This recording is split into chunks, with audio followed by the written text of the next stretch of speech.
Asia కప్‌లో పాకిస్తాన్‌తో ఆడడానికి ఇండియా రెడీ అయిపోతుంట. గ్రౌండ్‌లో టీమ్స్ ఎదురెదురుగా కూడా ప్రాక్టీస్ చేసుకున్నాయని మాటలు. ఆ! దులీప్ ట్రోఫీలో ఫైనల్‌కి వెళ్ళింది ఎవరు? దీని గురించి మాట్లాడుకోవాలి. అలాగే యూఎస్ ఓపెన్‌లో ఏం జరుగుతోంది? అదేదో F1లో ఫాస్టెస్ట్ ల్యాప్ అంట మ్యాక్స్ వర్స్టాపెన్‌ది డు డు డు డూడు వర్స్టాపెన్ అని ఫ్యాన్స్ అందరూ కూడా గోల చేస్తున్నారు. అండ్ దాంతో పాటు ఇంగ్లాండ్ సౌత్ ఆఫ్రికాని థర్డ్ ఓడిఐలో ఉతికి ఆరేసి ఎండబెట్టేసి ఇస్త్రీ చేసి పంపించారంటగా. ఈ విషయాలన్నీ ఉన్నాయి మాట్లాడుకోవడానికి. మరి ఎక్కువ ఆలస్యం చేయకుండా లెట్స్ గెట్ స్టార్టెడ్. అయితే ఇక్కడ ఏషియా కప్ లో భాగంగా ఇండియా దుబాయ్కి వెళ్ళిపోయారు, పాకిస్తాన్ దుబాయ్కి వెళ్ళిపోయారు, అందరూ అక్కడికి వెళ్ళిపోయారు, తెలిసిన విషయమే. అయితే ఇండియా పాకిస్తాన్ తో ఆడతారా ఆడరా ఆడతారా ఆడరా అన్న డౌట్లకి సమాధానం వచ్చినట్టుగా అనిపిస్తుంది. బికాస్ బీసీసీఐ సెక్రటరీ చెప్పింది ఏంటంటే, మాకేం చెప్పలేదు గవర్నమెంట్, మల్టీనేషన్ టోర్నమెంట్స్ లో పాకిస్తాన్ తో ఆడకూడదు అని మాకేం ఉత్తర్వులు ఇప్పటిదాకా జారీ చేయలేదు ఇండియన్ గవర్నమెంట్. సో వాళ్ళేం చెప్పలేదు కాబట్టి మేము యథావిధిగా ఆడతాము అన్నట్టుగా ఒక అన్అఫీషియల్ స్టేట్మెంట్ అయితే బయటకు వచ్చింది. దాని తోడుగా గ్రౌండ్కి వెళ్ళి ప్రాక్టీస్ చేస్తుంటే, సెంటర్ వికెట్లో ఇండియన్ టీం ప్రాక్టీస్ చేస్తుంటే ఒక పక్కన పాకిస్తాన్ టీం వాళ్ళ టీం ప్రాక్టీస్ కూడా చేయడం మొదలు పెట్టారట. అంటే గ్రౌండ్లో ఎదురుపడ్డారు, ఒకళ్ళు మాట్లాడుకుంటారా ఏంటి, పలకరించుకుంటారా ఏమన్నా అంటారా అంటే ఏం జరగలేదట. ఇండియా వాళ్ళ మానని వాళ్ళు సెంటర్ వికెట్ ప్రాక్టీస్ చేసుకుంటూ ఉన్నారు, పాకిస్తాన్ వాళ్ళ మానని వాళ్ళు ఓ పక్కన కొంచెం బౌన్స్, కొంచెం స్పిన్, కొంచెం వేరియబుల్గా అటు ఇటు మూవ్ అవుతున్న ఆ పిచెస్ పైన ప్రాక్టీస్ చేస్తూ పోయారట.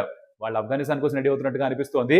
ఇండియన్ విషయానికి వస్తే బ్యాటింగ్ చేసిన వాళ్ళందరిలో కూడా ఎవర్రా ఎక్కువగా ఆడారని చూస్తే సంజు శాంసన్ కంటే కూడా ఎక్కువసేపు జితేష్ శర్మనే ఆడడం. This is very interesting point. So that basically tells you that మొదటి మ్యాచ్ లో జితేష్ శర్మ ఆడే అవకాశాలు ఎక్కువ ఉన్నాయి. సంజు శాంసన్ ఓపెనర్ గా ట్రై చేశారు, బట్ గిల్ వెనక్కి వచ్చాడు, సంజు శాంసన్ బయటికి వెళ్ళిపోవాలి. ఇప్పుడు సంజు శాంసన్ బాగా ఓపెనర్ గా ఆడాడు కాబట్టి నెంబర్ 6 లో తను ట్రై చేస్తారా, వికెట్ కీపర్ / ఫినిషర్ గా ఉంచుతారా, ఎప్పుడు ఆడని రోల్ దాంతో ఆడిస్తారా, లేదా జితేష్ శర్మ ఎవరైతే బాగా ఆడున్నారో ఐపీఎల్ లో కూడా రన్ స్కోర్ చేస్తున్నాడు ఆ పర్టికులర్ రోల్లో తనతో ఆడిస్తారా, ఇదే కదా డౌట్. ప్రాక్టీస్ సెషన్స్ లో అయితే మరి తనే ఎక్కువసేపు బ్యాటింగ్ చేసేట సెంటర్ వికెట్ లో. So that should give an indication. మరి చూద్దాం ఏం జరుగుతుందో. ఇది ఒక పక్కన ఏషియా కప్ కి సంబంధించిన న్యూస్. మరి డొమెస్టిక్ గా ఏం జరుగుతోంది? దులీప్ ట్రోఫీ గురించి మాట్లాడితే సెమీ ఫైనల్స్ లో గెలిచి ఫైనల్స్ కి చేరుకున్న టీమ్స్ ఎవరు? సౌత్ జోన్ వాళ్ళు నార్త్ జోన్ ని ఓడించి దర్జాగా ఫైనల్లోకి చేరుకున్నారు. అండ్ అలాగే మరొక సెమీఫైనల్ లో వెస్ట్ జోన్ ని సెంట్రల్ జోన్ ఓడించి వాళ్ళు ఫైనల్స్ కి వచ్చారు. సో వెస్ట్ జోన్ లో జైస్వాల్ ఒక హాఫ్ సెంచరీ మాత్రమే స్కోర్ చేయడం, తర్వాత ఫస్ట్ ఇన్నింగ్స్ లో రుతురాజ్ కూడా 180 స్కోర్ చేయడం, ఇది అందరినీ ఆకట్టుకున్న విషయం. ఇవేవి సరిపోలేదు, బికాజ్ సెంట్రల్ జోన్ వాళ్ళని ఫస్ట్ ఇన్నింగ్స్ లీడ్ సంపాదించేసుకొని వాళ్ళు వెళ్ళిపోయారు ఫైనల్స్ లోకి. అలాగే ఇందాక చెప్పినట్టుగా మరొక సెమీఫైనల్ లో సౌత్ జోన్ నార్త్ జోన్ ని ఓడించారు. దీంట్లో నారాయణ్ జగదీశన్ తన డబుల్ సెంచరీ మిస్ చేసుకున్నాడు, మంచి పర్ఫార్మెన్స్ తన నుంచి. ఇప్పుడు మరి ఫైనల్లో ఎవరిని ఓడిస్తారో చూడాలి. దులీప్ ట్రోఫీ ఎందుకు ఇంపార్టెంట్ అంటే దీనిలోంచి బాగా పర్ఫార్మ్ చేసిన వాళ్ళని కొంతమంది తీసుకొని ఇండియా ఏ స్క్వాడ్ లో కూడా వేశారు. దాని కెప్టెన్ శ్రేయస్ అయ్యర్నిగా పెట్టారు. తను ఆస్ట్రేలియా ఏ తోటి ఒక A test series, unofficial test series ఆడబోతున్నారు. దాంట్లో స్క్వాడ్ ఏంటో మీరు చూసుంటారు ఇప్పటికి. దాని గురించి డీటెయిల్ గా తర్వాత మాట్లాడుకుందాం, బికాస్ ఇక్కడ వార్తలు మాత్రమే కవర్ చేస్తున్నాం కాబట్టి అలా హెడ్ లైన్స్ అలా వెళ్ళిపోదాం అనమాట. మరొక పక్క ఐపీఎల్ టికెట్స్, అదే గ్రౌండ్కి వెళ్ళి మ్యాచ్లు ఎవరైతే చూస్తారో వాళ్ళు కాస్త ఎక్కువ ఖర్చు పెట్టాలి ఇప్పటి నుంచి. అంటే జిఎస్టీ రిఫార్మ్స్ వచ్చాయిగా, దాంట్లో సిన్ ట్యాక్స్ కేటగిరీ ఏదైతే ఉందో, అంటే ఎక్కువగా ట్యాక్స్ చేయాలి కొన్ని ప్రొడక్ట్స్ అని ఫిక్స్ అయ్యారు. Alcohol, tobacco, gutka, actually band ఇలాంటివి అనమాట. వీటిల్లో ఐపీఎల్ లైవ్ వ్యూవింగ్ ని కూడా 40% ట్యాక్స్ బ్రాకెట్ లో పెట్టేశారు. ఎస్, దాంతో గ్రౌండ్కి వెళ్ళి ఐపీఎల్ మ్యాచ్ చూడాలి అంటే ఎక్కువ డబ్బులు ఖర్చు పెట్టాలన్నమాట.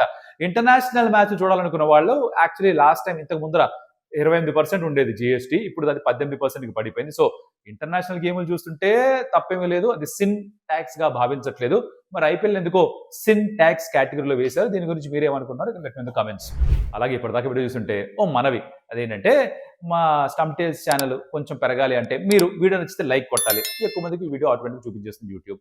కొత్తగా చూస్తున్న ఎవరన్నా సబ్స్క్రైబ్ చేసుకోవాలనుకుంటే consider doing that. Already subscribe చేసుకున్న వాళ్ళు ఒకవేళ గనక మా మెంబర్షిప్ లో జాయిన్ అవ్వాలనుకుంటే, if you want to support us in that way, please do that.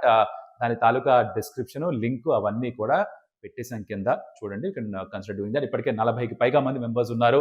We are doing some special videos for them. అంటే ఈ రెగ్యులర్ గా వచ్చే వీడియోస్ కాకుండా వాళ్ళకొని ఎక్స్ట్రా వీడియోస్ చేస్తాం అనమాట. అది కావాలనుకుంటే కనుక, ఆ ఇంటరాక్షన్ కావాలనుకుంటే please consider join that. Okay, ఇది అయిపోయిందా? ఇంకొక క్రికెట్ ప్రపంచం నుంచి న్యూస్ ఏంటంటే, ఇంగ్లాండ్ సౌత్ ఆఫ్రికా ఒక ఓడిఐ సిరీస్ ఆడుతున్నారు. సిరీస్ సౌత్ ఆఫ్రికా గెలిచారు, మొదటి 2 వాళ్ళు గెలిచేశారు, కానీ మూడో మ్యాచ్ లో వనకాలు వచ్చాయి. అంటే ఇంగ్లాండ్ కొంచెం తిట్టారు కూడా, వాళ్ళ ఫార్మర్ క్రికెటర్స్ కూడా తిట్టారు, ఫ్యాన్స్ ఎలాగో ఆడిపోసుకున్నారు. కాకపోతే మూడో మ్యాచ్ లో ఇంగ్లాండ్ అంటే హిట్ ఆర్ మిస్ కదా, 414 రన్స్ స్కోర్ చేయడం మాత్రమే కాదు, 72 ఆల్అౌట్ చేశారు సౌత్ ఆఫ్రికాని. 342 రన్ లీడ్ తోటి గెలిచారంట. వాళ్ళ హిస్టరీలోనే ఇదే అత్యంత పెద్ద మార్జిన్తో గెలవడం. జోరూటో 100, బెతలకు 100, ఆర్చర్ 4 వికెట్లు ఇలా తీసుకొని సౌత్ ఆఫ్రికాని డిస్మాంటిల్ చేసి 72 ఆల్అౌట్ చేసి ఇంటికి పంపించారు. కాకపోతే సౌత్ ఆఫ్రికా సిరీస్ గెలిచారు. అక్కడ వరకు గుడ్డులో మెల్ల కాస్త బాగుంది అనుకోవాలి వాళ్ళు, కానీ ఇది ఒక పరాభవమే. అండ్ ఇంగ్లాండ్ వాళ్ళు యాక్చువల్లీ వాళ్ళ స్ట్రెంత్ కి తగ్గట్టు ఆడితే ఎలా ఆడతారో చూపించారు ఈ మ్యాచ్ లో. కబడ్డీకి వద్దాం. మన ప్రో కబడ్డీలో తెలుగు టైటన్స్ ఫస్ట్ 2 మ్యాచ్లు ఓడిపోయిన తర్వాత 2 గెలిచారు. లేటెస్ట్ గా బెంగాల్ వారియర్స్ తో గెలిచారు. అర్రే సూపర్ గా ఉన్న టీం కదా, మంచి ఫామ్ లో ఉంది. వాళ్ళ మెయిన్ స్టార్ రైడర్ దివాంగ్ తను రెచ్చిపోయి ఆడుతున్నాడు. ఒక మ్యాచ్ లో 21 రేట్ పాయింట్స్, ఇంకో మ్యాచ్ లో 19 రేట్ పాయింట్స్. చెలరేగిపోతుంటే తనని సైలెంట్ గా ఉంచారు. 8 పాయింట్స్ మాత్రమే ఇచ్చారు, దానిలో 5 బోనస్ పాయింట్స్, అంటే టచ్ పాయింట్లు పెద్దగా ఇవ్వలేదు. మన అంకిత్ అని లెఫ్ట్ కార్నర్ లో పదే పట్టేసాడు ఉడుంపట్లాగా. భరతుడా వెళ్లి రైడ్ లో సూపర్ 10 చేశాడు. విజయమలక్ నుంచి పాయింట్లు వచ్చాయి. మొత్తానికి పెద్ద మార్జిన్ తోనే గెలిచారు.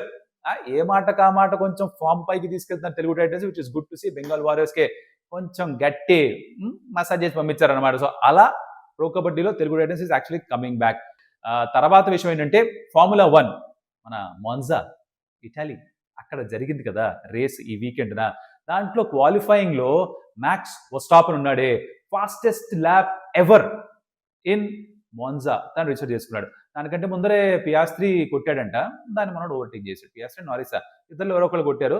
మనోడు అట్ట కాదని చెప్పేసి, అంటే ఇది 300th ఆఫ్ ఎ సెకండ్, కొంచెం డిఫరెన్స్ అయితే పెద్ద తేడా లేదు, కొంచెమే. బట్ ఆ రికార్డ్ ఇప్పుడు మ్యాక్స్ వర్స్టాపెన్ పేరు మీద ఉంది. ఎందుకు ఇలా జరిగింది అని చాలా మంది దీని గురించి మాట్లాడుకుంటున్నారు. అయితే కారు డిజైన్ మార్చడంతో డ్రాగ్ ఒకటి తగ్గింది. డ్రాగ్ అంటే ఏంటి, ఫాస్ట్ గా వెళ్తుంది, ఆ ఎయిర్ డ్రాగ్ వల్ల స్లో అవుతుంది. అది స్లో అవ్వకుండా డిజైన్ మార్చారు కాబట్టి ఎయిర్ ఫ్లో బాగుంటుంది కాబట్టి ఇంకొంచెం ఫాస్ట్ గా వెళ్తుంది. స్ట్రైట్స్ లో ఇంకా ఫాస్ట్ గా వెళ్తుంది, టర్నింగ్ లో కూడా ఇంకా ఫాస్ట్ గా తిరిగిపోతుంది. దాని తోడు ట్రాక్ కొంచెం రీలే చేశారట, సో గ్రిప్ చక్కగా బాగుంది, అందుకనే దడదలాడించారు. ఫాస్టెస్ట్ ల్యాప్ టైం కూడా తను రిజిస్టర్ చేసుకున్నాడు. అలాగే పోల్లో స్టార్ట్ అయ్యాడు అండ్ అఫ్ కోర్స్ అలాగే గెలిచాడు కూడా. So Max Verstappen wins the Grand Prix ఈ వీకెండ్. సెకండ్ స్పాట్ లో you had Norris and third లో ఆస్కార్ పియాస్త్రి. ఇన్ఫాక్ట్ మధ్యలో కొంచెం అక్కడ పిట్ స్టాప్ ఉంటుంది కదా, దాంట్లో నారిస్ కి ఎక్కువ సమయం పట్టేసేసరికి ఇద్దరు టీమ్మేట్సేగా నారిస్ ఇంకా పియాస్త్రి సెకండ్ స్పాట్ లోకి వెళ్ళాడు. కాసేపటికి మూడో స్థానంలో మన నారిస్ ఉన్నాడు. టీం వాళ్ళు రేడర్ చెప్పారు, కుదరదు, మన దగ్గర నుంచి తప్పైంది, నువ్వు వెనక్కి రా అమ్మ, మనోడు అడిగి పొజిషన్ అడిగి కన్సిడర్ చేసేసి సెకండ్ స్పాట్ లో అక్కడ వెళ్ళిపోయి తర్వాత మీరు రేస్ చేసుకోండి, మాకు అనవసరం, ఇలా చేయడం కుదరదు, తప్పు అని చెప్తే ముందర కొంచెం మొండిగించాడంట. దాని తర్వాత ఇంకా సర్లే కాదులే, టీం చెప్పింది వినాలని చెప్పేసి ఆ రెండో స్థానాన్ని ఇచ్చేసి తన మూడో స్థానంలోకి వచ్చేసి ఓవర్టేక్ చేయలేకపోయాడు. సో మాక్స్ వర్స్టాపెన్ నెంబర్ 1 లో, లాండో నారిస్ సెకండ్ స్పాట్ లో, ఆస్కార్ పియాస్త్రి థర్డ్ స్పాట్ లో. ఇలా ఫినిష్ అయింది Italian Grand Prix at the Monza. అదనమాట సంగతి. యుఎస్ ఓపెన్ నేను వెయిట్ చేశా. ఈ వీడియో 12 అయింది రికార్డ్ చేసిన సమయానికి. స్టార్ట్ అవుతుంది. మెన్స్ ఫైనల్ అని చూసుకుంటే యానిక్సన్ ఇంకా కార్లోస్ అల్కరాజ్ ఆడుతుంటే అది ఎంతకీ స్టార్ట్ కాలేదు. సరే ఇంకా వెయిట్ చేయలేక నేను వీడియో చేసేస్తున్నాను. కానీ it be very good match. నేను ఎలాగో హైలైట్స్ క్యాచ్ చేస్తా, పడుకోవాలి, పొద్దున త్వరగా లేవాలి, హైలైట్స్ క్యాచ్ చేస్తా. మీరు చూసారు లేదా, మీరు వీడియో చూసే సమయానికి యుఎస్ ఓపెన్ మెన్స్ విన్నర్ ఎవరో తెలిసిపోతుంది మనకి. తోపులు ఇద్దరికిద్దరు, యానిక్ సిన్నర్, కార్లోస్ అల్కరాజ్. వీళ్ళు రాబోయే దశాబ్ద కాలం డామినేట్ చేస్తారు మెన్స్ టెన్నిస్ అనిపిస్తోంది. ఇన్ఫాక్ట్ జోకోవిక్ అల్కరాజ్ తో ఓడిపోయాడు సెమీఫైనల్లో అండ్ తను చెప్పాడు, వీళ్ళతో ఇంకా ఫైట్ చేయడం కొంచెం కష్టంగా మారుతోంది, వీళ్ళ స్థాయి కొంచెం ముందుకెళ్ళిపోయింది అంటే ఇప్పుడు అర్థం చేసుకోవచ్చు. Alcaraz sinner 21, 22, 23 year olds, Djokovic 38 సంవత్సరాలు, 18, 16 సంవత్సరాల గ్యాప్ ఉన్నప్పుడు మీరు ఎంత ఫిట్నెస్ మెయింటైన్ చేసినా కూడా యంగ్స్టర్స్ త్వరగా రికవర్ అవుతారు, వాళ్ళకి స్టామినా ఎక్కువ ఉంటుంది, వాళ్ళకి బలం ఎక్కువ ఉంటుంది, వాళ్ళు డామినేట్ చేయడం మొదలు పెట్టారు. రిటైర్ అయిపోతున్నా చెప్పట్లేదు నేను, వెనక్కి వస్తానేమో తెలీదు అని చెప్తున్నాడు. సిన్నర్ గెలిస్తే he would have won 3 out of the 4 slams and ఒక స్లామ్ లో మ్యాచ్ పాయింట్ మిస్ చేసుకున్నాడు తను. సో ఇక్కడ had actually 4 out of 4. So Sinner గెలిచాడో లేదో తెలుస్తుంది, వీడియో వచ్చారు తెలిసిపోతుంది. But that's in store for him. The women's final of course Aryna Sabalenka తను గెలవడం, దాంతో 44 crore ప్రైజ్ మనీ సొంతం చేసుకోవడం. టెన్నిస్ లో చాలా ఖర్చు అవుతుంది, కానీ మీరు ఆ లెవెల్కి వెళ్ళి గెలవడం మొదలు పెడితే బోల్డ్ అని డబ్బులు కూడా సంపాదిస్తారు.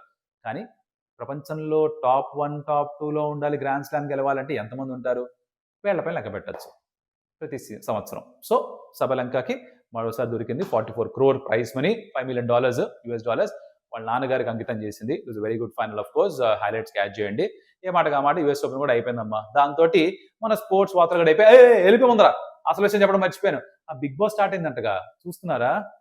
అంటే 2 రకాల మనుషులుంటారు. ఐదర్ మీకు 'బిగ్ బాస్' ఇష్టం, లేదా మీకు నచ్చదు. నేను ఆ రెండో రకం. నాకు నచ్చదు. అంటే అది చూసినప్పుడల్లా నాకు బీపీ పెరిగిపోతుంది. అరుచుకుంటారు, తిట్టుకుంటారు, కొట్టుకుంటారు. అదొక సిట్యుయేషన్ క్రియేట్ చేస్తారు వాళ్ళకి. నాకు పెద్దగా పడదు. కానీ అది స్టార్ట్ అయింది. ఫాలో అవుతున్నారా మీరేమన్నా? కింద కామెంట్‌లో చెప్పండి ఫాలో అవుతుంటే. 'బిగ్ బాస్' ఫాలో అవుతున్నారా? అదేదో అగ్ని పరీక్ష జరిగిందంట. చాలా మంది నాకు చెప్పడం ఏంటంటే అది రోడీస్ ఆడిషన్స్ లానే ఉండింది. సెట్ మొత్తం రోడీస్ లానే ఉండింది. టాస్క్‌లు అలానే ఉన్నాయి. అలాంటిదేదో చేయించారు. దాంట్లోంచి 5, 6 కామనర్స్‌ని లోపలికి పంపించారని చెప్పేసి టాకు. మరి ఏమో మీరేమంటారు? ఏమనుకుంటారు దాని గురించి చెప్పండి కాస్త. ఆ 'బిగ్ బాస్' కూడా. స్పోర్ట్స్ వార్తలు ఇదెందుకొచ్చిందిరా అని మీరు అడగొచ్చు. గుర్తొచ్చింది చెప్పా. తర్వాత సంగతి తర్వాత. మరొకవేళ మళ్ళీ కలుస్తా. ఆ లైకు, ఆ షేరు, ఆ సబ్స్క్రైబు, మెంబర్‌షిప్ కుదిరితే జాయిను. నెక్స్ట్ వీడియోలో సీ యూ. Adios Amigos.